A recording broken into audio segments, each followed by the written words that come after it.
ఇంత దిగజారుడు రాజకీయాలు ఏవైతున్నాయో ఇవన్నీ ప్రజలు గమనిస్తా ఉన్నారు. ఇవి కేవలం వాళ్ళు ఇచ్చిన 420 హామీలను ఎగేసేందుకే ఈ డైవర్షన్ డ్రామాలు ఆడుతున్నారని తెలంగాణ ప్రజలు పూర్తి స్థాయిలో ఇవాళ అభిప్రాయం కూడా వస్తా ఉన్నారు. వాళ్ళు ఒకటే అనుకుంటున్నారు, కాంగ్రెస్ వాళ్ళు అబద్ధాలనే అస్త్రంగా వాడుకొని ఎన్నికలు గెలిచినాం, మళ్ళీ అదే అబద్ధాలతో డైవర్షన్ టాక్టిక్స్ తో పరిపాలన కూడా నెట్టుకొస్తాం, ప్రజలు మర్చిపోతారేమో అనుకుంటున్నారు. మేము మాత్రం మర్చిపోనీయం ప్రజలను. 100 రోజులు అన్నారు, మీరు 100 రోజుల్లో చేయకపోతే మిమ్మల్ని బొందబెట్టేది ఖాయమైన దిశగా తప్పకుండా ప్రజలను ఉద్రిక్తులు చేస్తాం. కౌంట్ డౌన్ ప్రారంభమైంది, 30 రోజులు అయిపోయింది, 70 రోజులు మిగిలింది.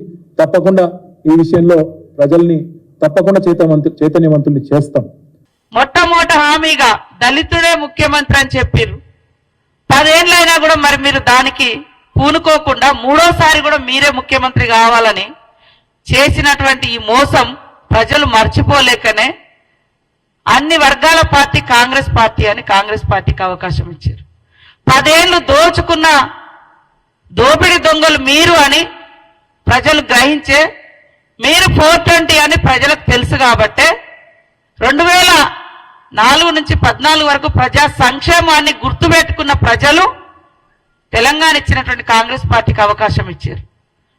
ఎందుకు తట్టుకోలేకపోతున్నారని మేము అడుగుతున్నాం. ఇవాళ ఒక ప్రజాస్వామ్యబద్ధంగా జరిగినటువంటి ఎన్నికలలో మెజార్టీ మాకొస్తే తెల్లారి నుంచే కూలుస్తాం పేలుస్తాం అని చెప్పేటువంటి మాటలు ఎందుకు ఇంత దురహంకారం మాటలు, ఇట్లాంటి దుర్బుద్ధి అని మేము అడుగుతా ఉన్నాం.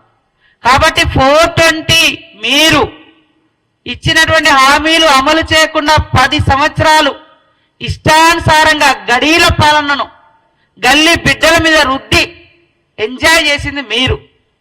మేము అధికారానికి వచ్చిన మరుక్షణం నుంచే ప్రజల కోసం ఎలాంటి అభివృద్ధి కార్యక్రమాలతో పాటు ఇచ్చిన ప్రతి హామీని అమలు చేయాలని ఆలోచిస్తున్నది మా కాంగ్రెస్ ప్రభుత్వం.